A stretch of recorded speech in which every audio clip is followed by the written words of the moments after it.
here we will make a logo. So try to make the overlapping circular shapes. It's a learning tutorial for the beginners. You can get an idea how to use the Photoshop to make your designs, logos, posters. So it will help you to make the different pictures. I will add a paint in the center. Still I will make a selection over it,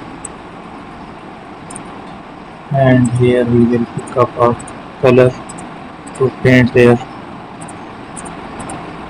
Again I will add another paint with different colors